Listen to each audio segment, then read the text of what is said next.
Hello welcome नमस्कार स्वागत है। मैं हूं अभिषेक और आप देख रहे हैं अभिषेक एकेडमी का यह ऑनलाइन यूट्यूब चैनल। दोस्तों आज की वीडियो जो आप देखेंगे आगामी जो यूपी टेट 2026 अर्थात जनवरी में जो यूपी टेट होने वाला है, इसको ध्यान में रखते हुए जो प्रीवियस ईयर की श्रृंखला चल रही है उसी क्रम में आज हम यूपी टेट के प्रीवियस ईयर का पेपर है 15 अक्टूबर 2017 को, इसको आज हम पूरी तरह से हिंदी का पोर्शन कवर करने वाले हैं, ठीक ना। तो देखेंगे कि हिंदी के प्रश्न क्या बने थे जो 15 अक्टूबर 2017 को यूपी टेट द्वारा जो आपका पेपर कंडक्ट कराया गया था, ठीक ना। तो पूरी वीडियो आप लास्ट तक देखेंगे। पेपर का लेवल काफ़ी अच्छा है। रिक्वेस्ट करेंगे हम आपसे कि चैनल पर अभी तक आप नए हैं तो चैनल को सब्सक्राइब करिएगा, बेल आइकन को प्रेस करिएगा, क्योंकि जो यूपी टेट के प्रिपरेशन से संबंधित जितनी भी वीडियो है सब वीडियो आपको चैनल पर मिल जाएगी, ठीक ना। सारे डाउट आपके क्लियर होने वाले हैं, ठीक है। आज के वीडियो को पहला प्रश्न हम देखेंगे।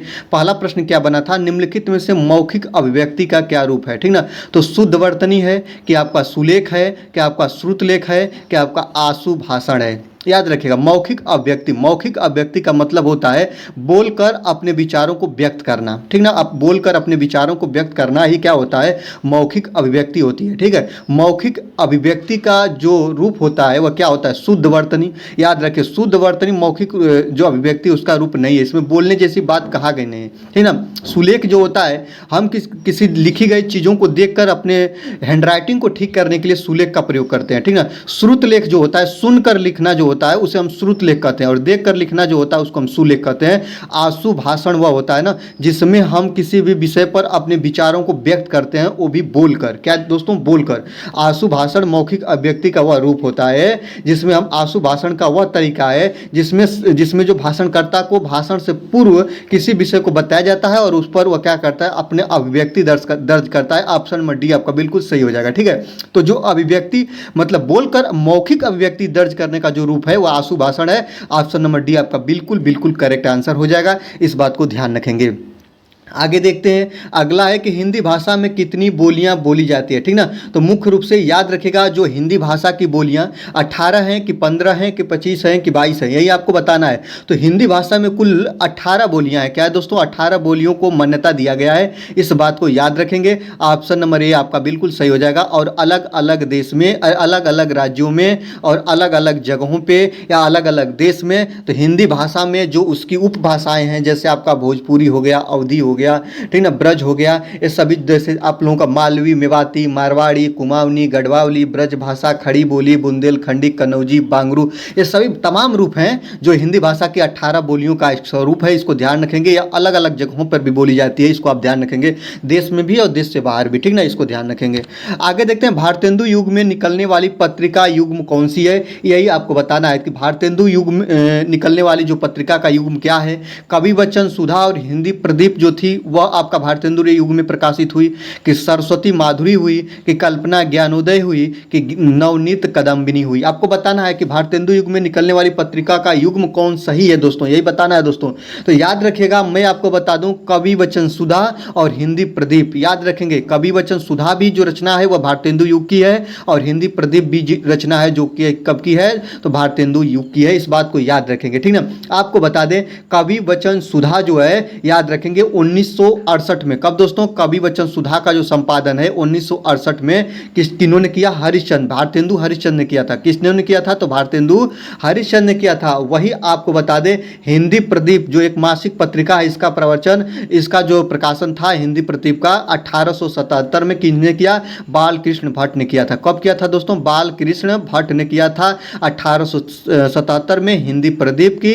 और ये जो कवि वचन सुधा की जो है वह भारतेंदु हरिश्चंद्र 1968 में किया था। ये दोनों को आप ध्यान रखेंगे। यही जो है श्रृंखला, यही जो युग्म है वो बिल्कुल सही है, इसको ध्यान रखेंगे।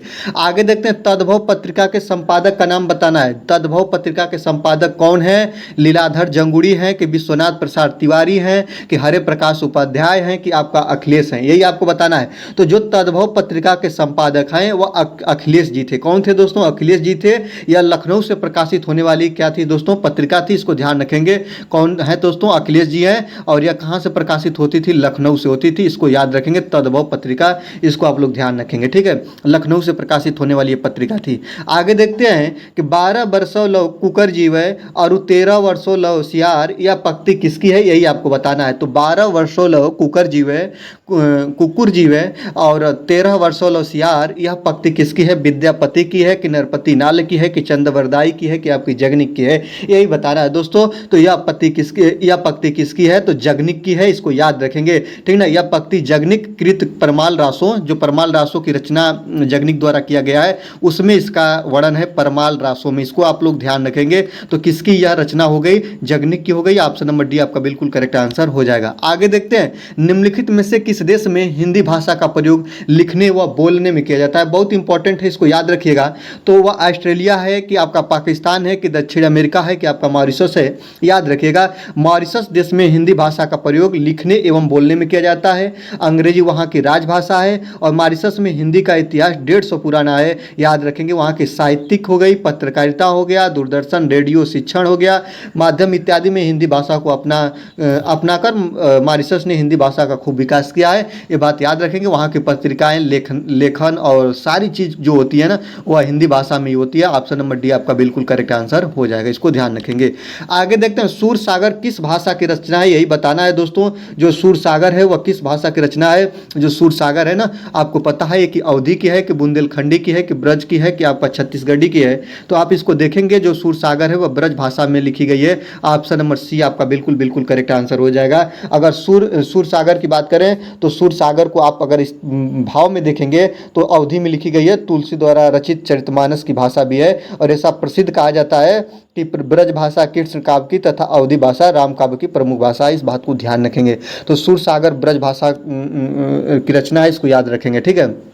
आगे देखते हैं, वीरों का कैसा हो बसंत, या किसने लिखी है या किसने लिखा है, ऐसे आप लोग देखेंगे तो सुमित्रा कुमारी चौहान, माखनलाल चतुर्वेदी, रामधारी सिंह दिनकर, सुभद्रा कुमारी चौहान, ठीक ना। तो जो वीरों का कैसा हो बसंत, यह जो रचना है सुभद्रा कुमारी चौहान की है, इस बात को याद रखेंगे। और ये एक कविता है, ठीक ना। और कौन सा कविता है, वीर रस का कविता है। यह किसका है दोस्तों, तो याद रखेंगे आप लोग, सुभद्रा कुमारी चौहान का है। ऑप्शन नंबर डी आपका बिल्कुल करेक्ट आंसर हो जाएगा। ये पूरा वीर रस में रचना की गई है, काफ़ी महत्वपूर्ण और इम्पॉर्टेंट, और अच्छा लगती है कविता पढ़ने पर, एक अपने अंदर वीरता की भावना उत्पन्न होती है। तो इसी क्रम में आपसे रिक्वेस्ट करेंगे कि वीडियो पर अभी तक आप नए हैं तो आप लोग चैनल को सब्सक्राइब करके बेल आइकन को प्रेस करेंगे, वीडियो को आप लाइक करेंगे, क्योंकि आपका एक लाइक मुझे 1000 वीडियो बनाने के लिए मोटिवेट करता है।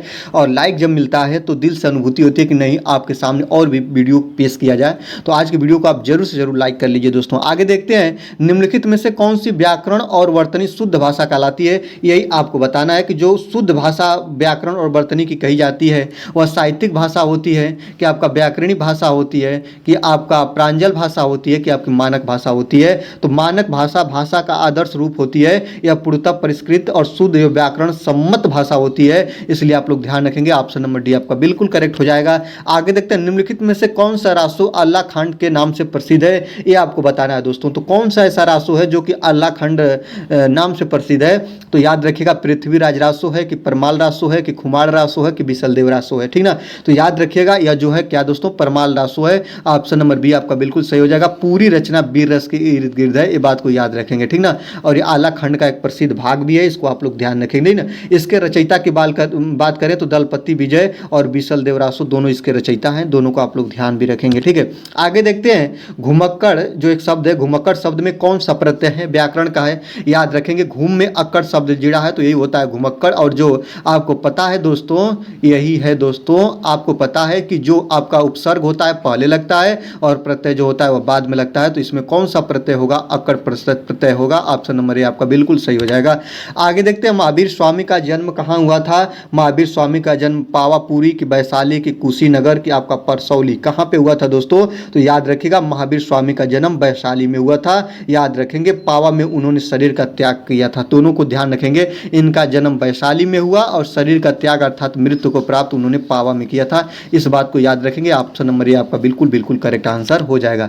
स्वच्छंद में कौन सी संधि है यही बताना है दोस्तों। स्वच्छंद में कौन सी संधि है यही बताना है। तो सबसे पहले स्वच्छंद को आप तोड़ेंगे तो स्वधन के क्या होगा दोस्तों, छंद होगा। और इसमें कौन सी संधि होगी, इसमें आपको पता है यहाँ भी व्यंजन और यहाँ भी व्यंजन, तो इसमें आपका होगा व्यंजन संधि। ऑप्शन नंबर डी आपका बिल्कुल करेक्ट आंसर हो जाएगा।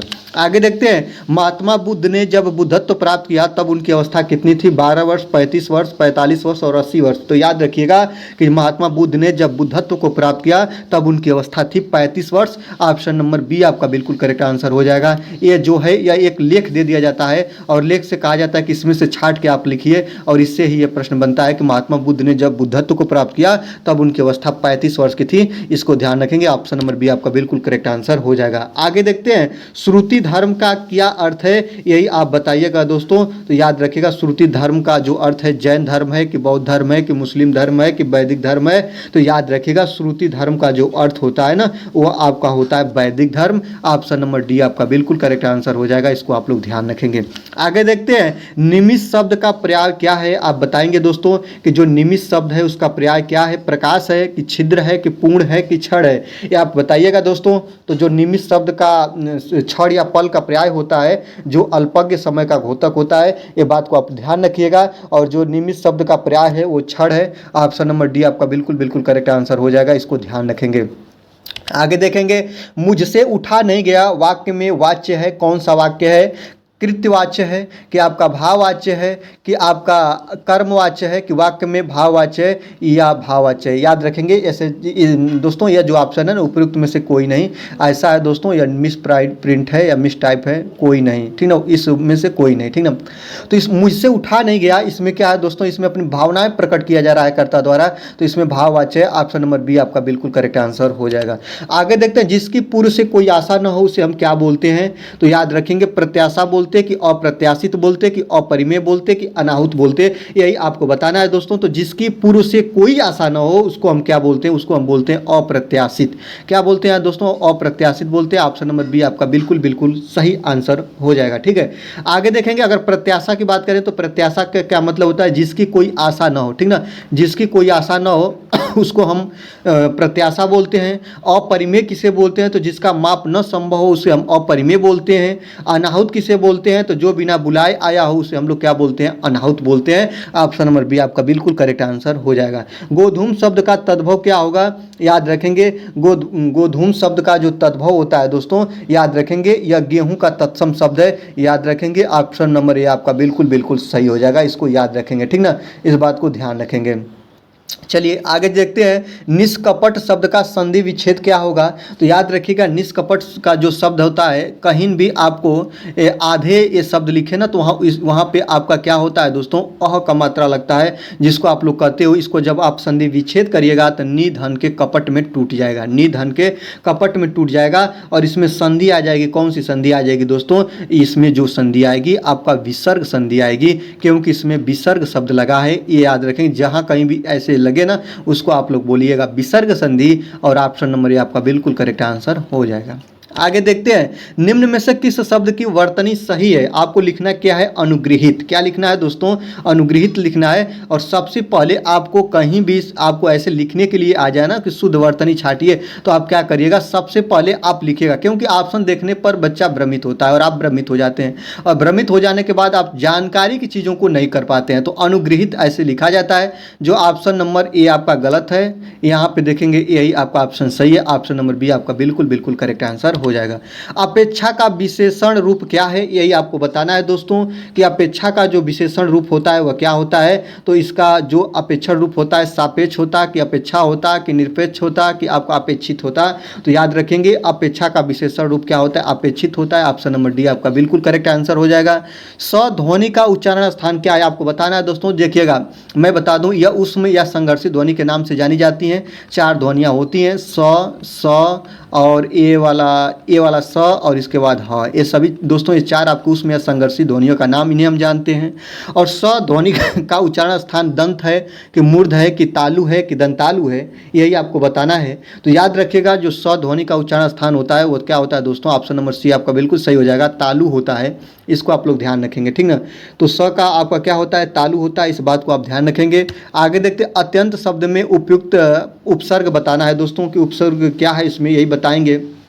तो जो अत्यंत शब्द है उसमें उपसर्ग की बात करें तो अंत होगा कि अ होगा कि अत्य होगा कि अति होगा, तो इसको आप ध्यान में रखेंगे। तो अत्यंत अति धन अंत से जुड़ा है, तो ऑप्शन नंबर डी आपका बिल्कुल करेक्ट आंसर हो जाएगा। उपत्यका का अर्थ क्या है, तो जी आप बताएंगे उपत्यका का अर्थ क्या होता है, इसमें यही आपको बताना है दोस्तों। तो इसमें प्राणियों के पेट का एक अंग होता है कि सूर्य से जिस पर्वत के पीछे से निकलता है वो होता है कि पर्वत का शिखर होता है कि पर्वत के पास की भूमि होती है। तो उपत्यका का अर्थ होता है पर्वत के पास की भूमि, ठीक ना, इसको याद रखेंगे। सूर्य जिस पर्वत के पीछे से निकलता है उसे हम उद्यांचल कहते हैं, शेष असंगत है, इस बात को याद रखेंगे। और उपत्यका जो होता है पर्वत के पास की भूमि होती है, इसको ध्यान रखेंगे। ऑप्शन नंबर डी आपका बिल्कुल करेक्ट आंसर हो जाएगा। जो पर्वत के पास की भूमि होती है उसको उपत्यका बोलते हैं, ऑप्शन नंबर डी आपका करेक्ट आंसर हो जाएगा। अंग का उच्चारण स्थान क्या होता है, आपको पता है दोस्तों, अंग जो है वह नासिक वर्ण है, इसको आप लोग ध्यान रखेंगे।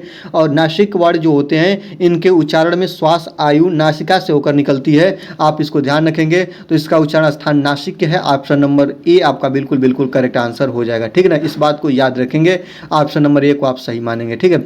आगे देखते हैं, 4 गज मलमल में कौन सा विशेषण है, यही आपको बताना है। देखिएगा 4 गज मलमल क्या है दोस्तों, तो इसमें आप लोग बताइएगा संख्यावाचक विशेषण है कि गुणवाचक है, परिमाणवाचक है कि सार्वनामिक है, इसको आप बताएंगे। तो 4 गज मलमल में आपका विशेषण हो जाएगा परिमाण बोधक, ऑप्शन नंबर सी आपका बिल्कुल करेक्ट आंसर हो जाएगा।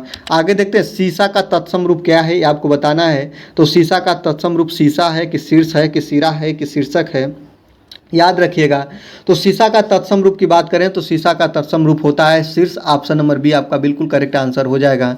आगे देखते हैं, चौराहा शब्द में समास क्या है, ये आपको छांटना है। चौराहा शब्द जब ऐसे मिले, समास मुख्य रूप से आपके 6 प्रकार के होते हैं। और आपको पता है कि कर्मधारय समास, द्वंद्व समास, द्विगु समास, अव्ययी भाव समास, कौन सा समास होगा। तो चौराहा का संधि विच्छेद करेंगे तो 4 राहों का समूह, अर्थात जहाँ पे 4 राह मिलते हैं उसे हम लोग बोलते हैं चौराहा। और चौराहा में जो आप संख्यावाची शब्द होते हैं ना उसको हम लोग बोलते हैं द्विगु समास, ऑप्शन नंबर सी आपका बिल्कुल करेक्ट आंसर हो जाएगा। आगे देखते हैं, आग की किरकिरी होना का अर्थ क्या होता है, अप्रिय लगना कि आपका धोखा देना कि आपका कष्टदायक होना कि आपका बहुत प्रिय होना, क्या होता है दोस्तों। तो आग की किरकिरी होना का मतलब होता है दोस्तों अप्रिय लगना, मतलब जो चीज़ें हमको अच्छी नहीं लगती उसको हम देखना पसंद नहीं करते, उसको हम लोग बोलते हैं अप्रिय लगना, ऑप्शन नंबर ए आपका बिल्कुल करेक्ट आंसर हो जाएगा। दोस्तों आज की वीडियो में जो आप लोगों ने देखा 15 अक्टूबर 2017 का यह पेपर हिंदी का पोर्शन मैंने कवर कराया। पूरा 30 प्रश्न क्या बनते हैं, कैसे बनते हैं, आपको बता दें। जो हिंदी पोर्शन होता है सबसे पहले देखेंगे, जो सीडीपी पोर्शन होता है ना दोस्तों, सीडीपी पोर्शन 1 to 30 होता है। और इसके बाद आपका जो हिंदी पोर्शन होता है ना वह आपका 31 से लेकर 60 तक होता है, इसी को मैंने कवर किया। काफ़ी अच्छा आज की वीडियो रही होगी, आप देखे होंगे प्रश्न का लेवल क्या होता है। आज की वीडियो में बस इतना ही, मिलेंगे अगले वीडियो में। अगर चैनल पर नए हैं तो चैनल को सब्सक्राइब करके बेल आइकन को प्रेस करेंगे। वीडियो अच्छी लगे तो वीडियो को लाइक करेंगे। आज की वीडियो में बस इतना ही, धन्यवाद।